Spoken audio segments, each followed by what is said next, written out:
आजभन्दा 10-15 वर्ष अगाडि तपाईँहरूले न्युज त हेर्नुहुन्थ्यो, हामी पनि हेर्थ्यौँ अलिअलि होइन। एउटा जिनिस काश्मीरमा के देखिन्थ्यो भन्दाखेरि नि हाम्रो जुन सेना हुन्छ नि भारतको फौजीहरू तिनीहरूलाई नि कश्मीरको जुन पब्लिक हुन्छ नि आम पब्लिकले पनि ढुङ्गाले लखेड्थ्यो, याद छ? फौजीहरू लुकी लुकी भागी भागी हिँड्थ्यो, याद छ तपाईँहरूलाई? याद छैन भने कश्मीरको पहिलाको भिडियोहरू अलिअलि हेर्नु कि याद आउँछ कि लखेड्थ्यो क्या। अहिले पनि भिडियो त सोसियल मिडिया छ, सोसियल मिडियामा अनन्तकालसम्म भिडियो बस्छ होइन। तपाईँ हेर्नुहोस् पुरा लखेड्थ्यो क्या, फौजीलाई ढुङ्गामारी हुन्थ्यो क्या, लाठी मतलब ढुङ्गा फेक्ने, घरबाट ढुङ्गा फ्याँकिदिने, पुलिस के भन्छ आर्मी नि भागी भागी हिँड्थ्यो क्या। खतरनाक जिनिस होइन यो? हाम्रो देशमा हाम्रै देशको सेनालाई पनि पत्थरबाजी हुन्थ्यो। त्यो जिनिस अहिले विगत 8-10 वर्षदेखि देखेको छैन।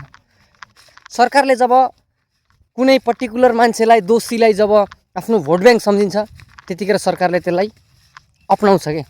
त्यो अपनाउँदा चाहिँ के हुन्छ भनेदेखि तिनीहरूले आँट पाउँछ। आँट पायो भने चाहिँ के हुन्छ, मनमर्जी गर्छ, किनकि त्यसको हातमा पुलिस त्यही डन। किनकि आर्मीले एरेस्ट गर्दैन, आर्मीको काम हो आउटसाइडलाई कन्ट्रोल गर्ने।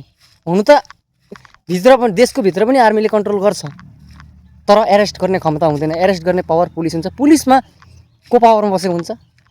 मिनिस्टरहरू। अहिले हेर्नु एउटा पत्थरबाजी हुन्छ।